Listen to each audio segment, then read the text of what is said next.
दोस्तों, आज हम जिस विषय पर बात करेंगे वो है फुल वेव रेक्टिफायर। तो इसे फुल वेव रेक्टिफायर क्यों कहा जाता है और रेक्टिफायर क्या होता है। तो रेक्टिफायर एक ऐसा इलेक्ट्रॉनिक सर्किट होता है जो आपका अल्टरनेटिंग करंट को डायरेक्ट करंट में परिवर्तित करता है। तो एक बात यहाँ ध्यान देने वाली बात है, डायरेक्ट करंट और अल्टरनेटिंग करंट क्या होता है।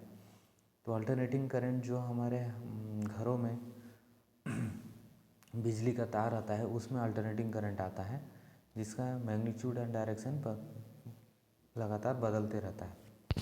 और डायरेक्ट करंट जो है वो हमारा मोबाइल या लैपटॉप चार्ज करने के काम में आता है। इस सरल भाषा में समझ लीजिए इतना। और आगे हम विस्तार से बात करेंगे। तो अल्टरनेटिंग करंट जिसका एम्पलीट्यूड जो है वो कांस्टेंट रहता है। आप देख पा रहे हैं एम्पलीट्यूड कांस्टेंट है, लेकिन जो मैग्नीट्यूड एंड डायरेक्शन है वो चेंज हो रहा है, जिससे कि हमको शॉक लग सकता है। और डायरेक्ट करंट जो है इसका एम्पलीट्यूड कांस्टेंट है, मैग्नीट्यूड एवं डायरेक्शन जो है वो भी कांस्टेंट है, तो इससे हमें शॉक नहीं लगता है। जब भी हम मोबाइल चार्जर को छूते हैं, उसको पिंस को छू लेते हैं, कनेक्शन होने के बाद भी हमें चार्ज लगता है क्या? नहीं लगता, क्योंकि वो हमें शॉक नहीं देता है। तो हम देखते हैं तो फुल वेव रेक्टिफायर का जो कंस्ट्रक्शन है उसमें दो डायोड्स है, D1 एंड D2, और एक स्टेप डाउन ट्रांसफार्मर है जो 230 वोल्ट AC को 5 वोल्ट AC में कन्वर्ट कर रहा है। लेकिन ये 5 वोल्ट AC हमारा किसी काम का नहीं है, हमको इसको रेक्टिफायर के थ्रू जो है गुजारना पड़ेगा। तो अल्टरनेटिंग करंट जो होता है वो उसके दो पायदान होते हैं, एक positive half cycle positive polarity होता है, एक नेगेटिव पोलैरिटी होता है। तो पॉजिटिव पोलैरिटी जब डायोड D1 से लगेगा तो वो फॉरवर्ड बायस के रूप में काम करेगा।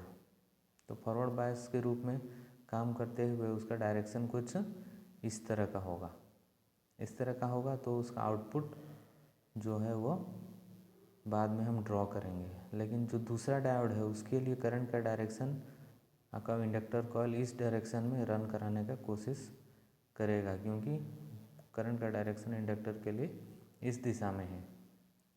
ठीक है, तो इस दिशा में करंट जो है डायोड के थ्रू नहीं जा सकता, क्योंकि वो रिवर्स बायस में अलाउ नहीं करता है करंट को। तो पहले डायोड के लिए ही आपका करंट जो है वो पास या वोल्टेज जो है वो पास हो पाएगा, तो उसका वेवफॉर्म कुछ ऐसा निखर के आएगा। तो उसके बाद हम देखते हैं तो करंट का जो डायरेक्शन होगा पहला डायोड के लिए वो XY डायरेक्शन में होगा। अब देखते हैं दूसरा जो डायोड है, जब इसका पोलैरिटी हम बदल देते हैं, इसको पॉजिटिव एवं इसको नेगेटिव कर देते हैं, क्योंकि आपका पोलैरिटी जो है यहाँ बदल गया है। तो इसको पॉजिटिव इसको नेगेटिव कर देने के बाद ये जो है वो FD हो जाएगा, फॉरवर्ड बायस हो जाएगा, FWD फॉरवर्ड बायस हो जाएगा, और ये आ जाएगा रिवर्स बायस, ये हो जाएगा आपका रिवर्स बायस। ठीक है, तो यहाँ भी सेम सिचुएशन होगा, फॉरवर्ड बायस में करंट इस डायरेक्शन में फ्लो करने की कोशिश करेगा, इसके लिए जो है वो इसी डायरेक्शन में फ्लो करने का कोशिश करेगा। ठीक है, तो इस डायरेक्शन में अगर कोशिश करेगा फ्लो करने का तो डायोड जो है इसको रोक देगा, क्योंकि रिवर्स बायस कंडीशन में ये कंडक्ट नहीं करता है। तो इसके लिए भी आउटपुट कुछ इस तरह का ही निकल के आएगा। तो क्योंकि यह पूरे वेव को, ये मान लीजिए यहाँ से यहाँ तक पूरा एक फुल वेव है, यहाँ से यहाँ तक फुल वेव है, तो फुल वेव होने के कारण ये पूरे फुल वेव को रेक्टिफाई कर पा रहा है, दोनों हिस्सों को रेक्टिफाई कर पा रहा है, इसलिए इसे हम फुल वेव रेक्टिफायर कहते हैं। इसीलिए इसे हम फुल वेव रेक्टिफायर कहते हैं। तो दोनों ही डायोड के लिए करंट का डायरेक्शन जो है X से Y होगा। इसका जो भी पोलैरिटी हो इसका डायरेक्शन X से Y होगा, इसलिए इसका ग्राफ जो है कुछ इस तरह का बन के आपको दिखता है।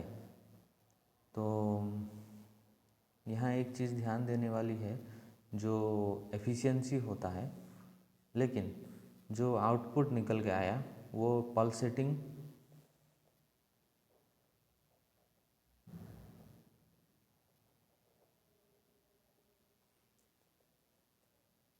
जो आउटपुट आपका निकल के आया वो पल्सेटिंग डीसी के रूप में आया। इसको प्योर डीसी करने के लिए हमें एक कैपेसिटर की आवश्यकता होती है, वो हम अगले वीडियो में इसके बारे में चर्चा करेंगे। धन्यवाद।